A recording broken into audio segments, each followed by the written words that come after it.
তুমি কোন পীর আর কোন শাইখ আর কোন দরবার আর কোন দরবার এটা দেখার টাইম নাই। হয়তো সোজা হয়ে দাও, আর না হলে উম্মতের সামনে মুখোশ উন্মোচন করে দিব আমরা। কোন কারণে ফরিদউদ্দিন মাসুদের দালালি করলাম? কয় কোটি টাকা খাইছো ফরিদউদ্দিন মাসুদ থেকে? ওলামায়ে কেরাম জেলে যায়, তোমরা বাহিরে কেন? প্রশ্নের উত্তর দিতে হবে।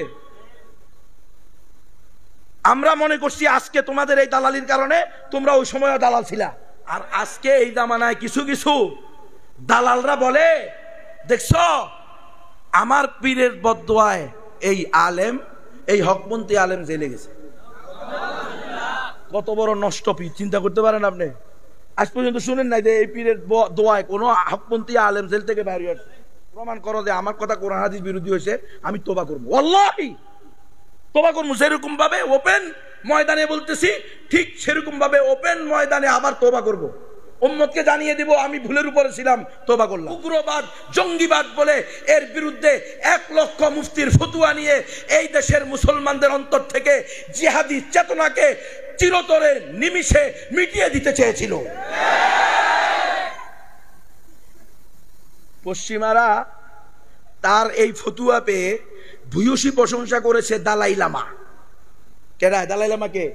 তিব্বতের প্রধানমন্ত্রী, হ্যাঁ, বৌদ্ধদের প্রধান। তার এই ফতুয়া পেয়ে ভূয়সী প্রশংসা করেছে নরেন্দ্র মোদী, গুজরাটের কসাই, যার হাতের মধ্যে প্রতিনিয়ত কাশ্মীরের মুসলমানদের রক্ত লেগে থাকে, যার হাতের মধ্যে প্রতিনিয়ত আমার প্রিয় বাংলাদেশের আমার মুসলিম ভাই বোনদেরকে লাশ করে গুলি করে ঝুলিয়ে দেওয়া হয় তার কাটার ভিতরে তার হুকুমে। সেই গুজরাটের কোলাই প্রশংসা করছে, তার ভূয়সী প্রশংসা করছে, হ্যাঁ, পোপ ফ্রান্সিস। বুঝুনি? আপনাদের বুঝে আসে না? যেই ফতুয়ায় ইহুদিরা খুশি হয়, যেই ফতুয়ায় খ্রিস্টানরা খুশি হয়, যে ফতুয়ায় মুশরিকরা ভূয়সী প্রশংসা করে, ওই ফতুয়া কোনোদিন মুসলমানের পক্ষে হতে পারে না।